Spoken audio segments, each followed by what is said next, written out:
Okay, what up though, y'all? We are back. Episode 6.4 of Who the Fuck Decided to Incarcerate Bolanos. Again, we're under that 6 umbrella. That umbrella is again the crutches that were given to the prosecution. So if you watched the last video, 6.3, you saw that the prosecution was allowed to elicit testimony from Sergeant Chadwick Bloom, that guy who testified that he ran and walked and jogged what he alleges to be the path of Bolanos that night, and he timed it. And we objected to that coming in, and the judge said no, he's allowed to testify to that. Okay, well, let's talk about our medical examiner that we had testify, Dr. Dragovic, who is a world-renowned medical pathologist, forensics pathologist, and he has been practicing since he became board certified in like 1982 and has multiple board certifications. He has done how many ever countless cases. This guy's been on Dateline. I've seen him before. Like, he's been everywhere. This guy knows exactly what he's talking about. He is the top of his game type of guy. Okay, so we wanted him to testify.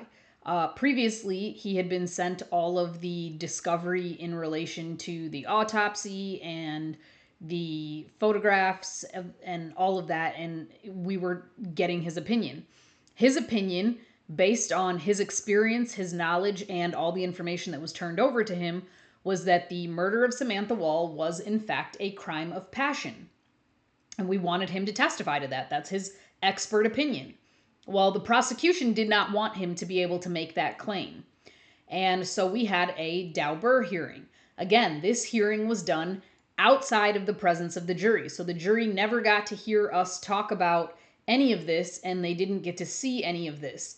Again, this is why this is a crutch that was given to the prosecution, because ultimately the judge sided with the prosecution and determined that Dr. Dragovic would not be allowed to testify as to his opinion that the wounds inflicted upon Samantha Wall were done in a crime of passion. So I'm going to play for you guys some of what came out in our Daubert hearing. Again, that was outside of the presence of the jury. And you're going to listen to Dr. Dragovic talk about his experience and stuff like that, and why exactly he determined what he determined, i.e. that it was a crime of passion. And he's essentially going to tell you guys, like, the autopsy was not complete in this case. And the investigation was not complete in this case. And yet and still, despite all of those things, based on what he saw, based on those wounds that Samantha Wall had, this was, in his opinion, his very expert opinion, mind you, because he was much more of an expert than the medical examiners called by the state. This guy has, again, since 1982, 3 times board certified. Like, their medical examiners weren't even as old as this guy. Okay? They haven't been doing this nearly as long as this guy. They are not anywhere in his league. Like, we're talking about the Michael Jordan of the game over here. Okay? That's who Dr. Dragovic is when it comes to this forensics pathology stuff. So let's check out what the doctor was talking about. And keep in mind, we'll come back at the end and I'll tell you guys, my thoughts. Let's go here first. And Doctor, you prepared a draft opinion. Have you reviewed the autopsy concerning the case of the death of Samantha Wall? Yes, sir. Okay. And you prepared a draft report where you indicated that, in your opinion, the overall pattern of inflicted sharp force injury suggests an element of emotionally charged assault. Correct? Yes, that was my impression based on the findings documented in evidence. I did not finalize or prepare the report because I did not have enough evidence to finalize it, and that is the essential problem with this case that I see, because the autopsy was incomplete. The investigation was incomplete. Okay, and how did you come to that opinion that you believe that there was an element of a emotionally charged assault? What type of evidence were you looking at? The injury pattern, there was stab wounds to the head and neck area. And there were multiple stab wounds that give the impression that whoever carried out this apparently was in some degree of anger, if you want, or emotionally charged, or whatever. I wasn't there. I cannot assess that. This is what I suggested then, that additional experts should be brought in to evaluate this. Okay, and do you have any experience as far as coming to, I guess, looking at cases where you've made a conclusion or an opinion that there was some type of emotionally charged element to the crime? Well, I wrote a chapter for a textbook of forensic medicine where at least 3 cases, 3 examples are in the chapter of sharp force injury, defining this type of situation, an injury pattern that gives the idea of some emotional charge of the perpetrator or assailant. Okay, has this article ever been accepted or rejected, I guess, in the broader scientific or medical community as being either factual or being, I guess, junk science, for a lack of a better word? I don't know. It's an integral part of the textbook of forensic medicine, international textbook of forensic medicine. And is this book still in circulation? Yeah, it's actually in its 2nd edition. Okay. There were 2 editions. Okay, and have you ever read any type of literature that would basically contradict? My eFarm just made several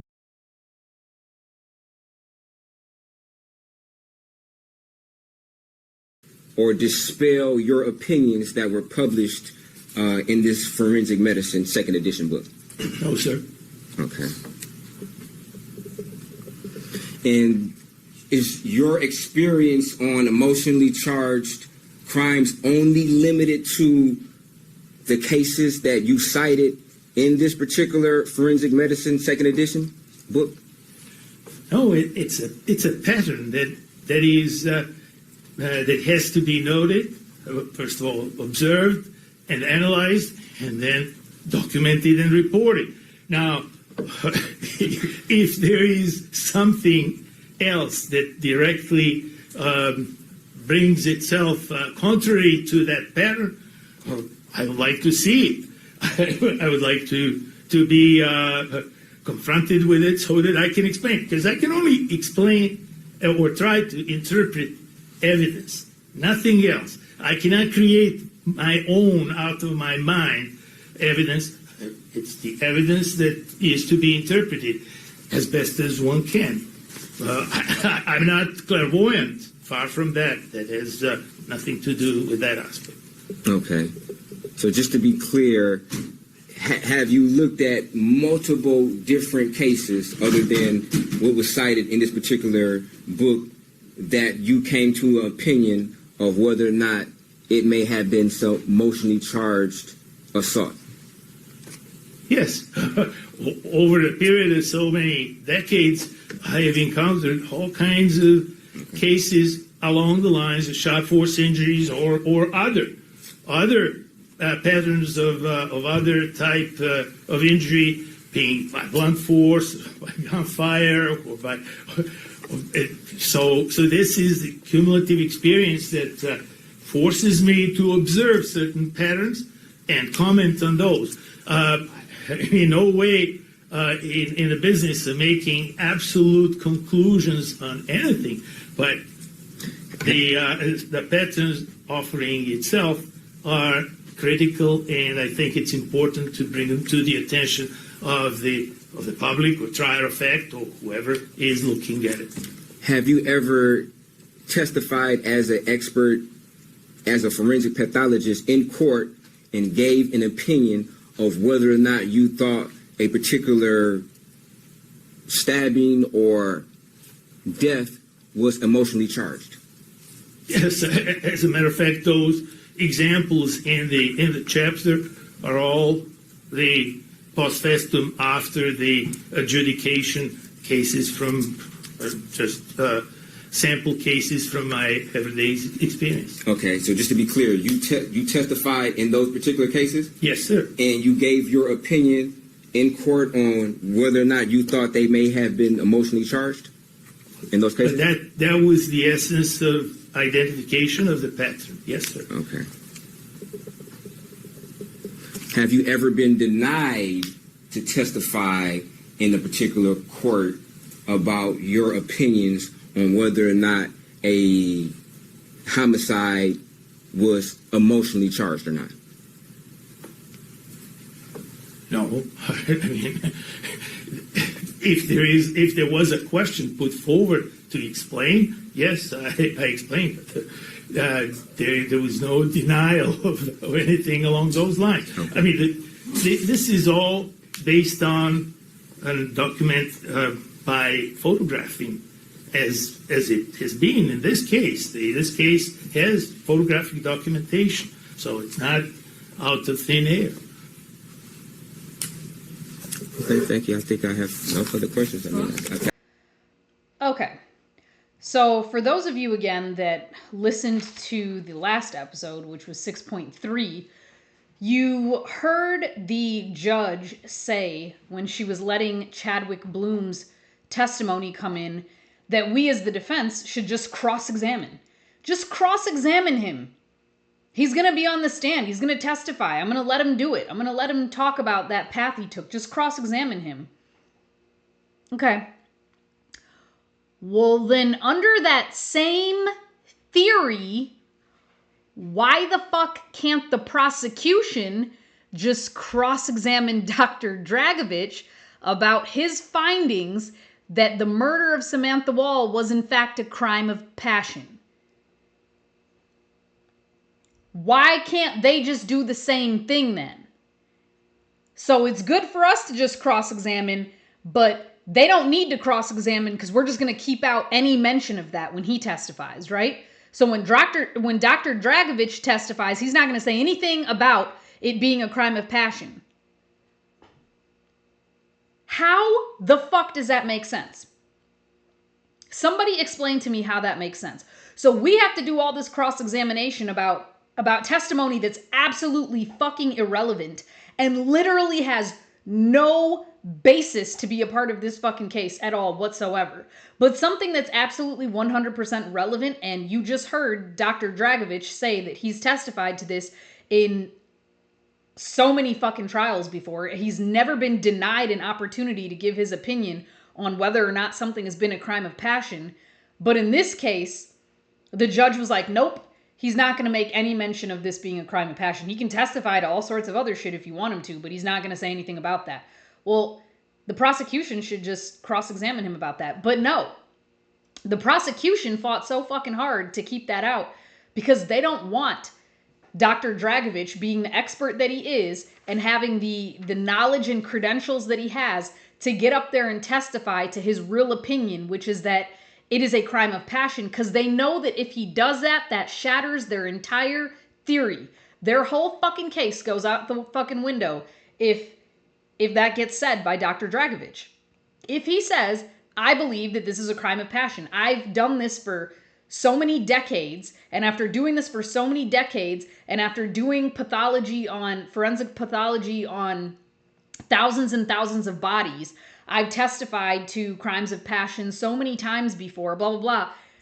And that's what this is. This is a crime of passion based on the placement of these wounds, based on the depth of these wounds, based on the number of these wounds, based on the patterns of these wounds. This is a crime of passion. The prosecution knows they're fucked at that point. They know they're fucked because they know that Michael Jackson Bolanos does not know Samantha Wall, and therefore this could not have been a crime of passion if they're insisting that it was committed by him. It was a crime of passion, and it was not committed by him. But the prosecution has to fight to keep that shit out. But lo and behold, the judge gives them that crutch too.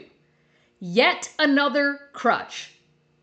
Y'all, these are blatant things that I'm pointing out to y'all. Blatant things that happened during this trial. Crutch after crutch after crutch. Lie after lie after lie. So who the fuck decided to incarcerate Bolanos?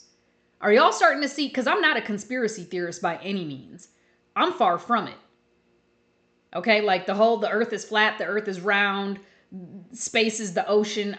To me, none of that, I don't know, and I don't particularly care one way or another. Whatever this earth is, round or flat, I live here, so fuck it.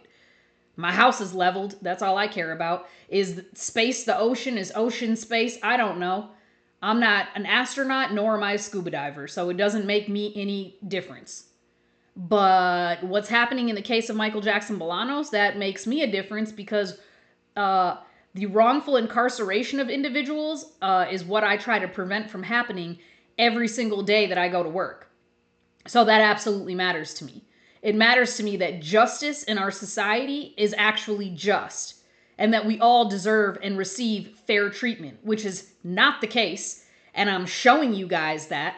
I'm showing you, like, episode after episode, what is really going on. So stay tuned. Let's continue to get into it.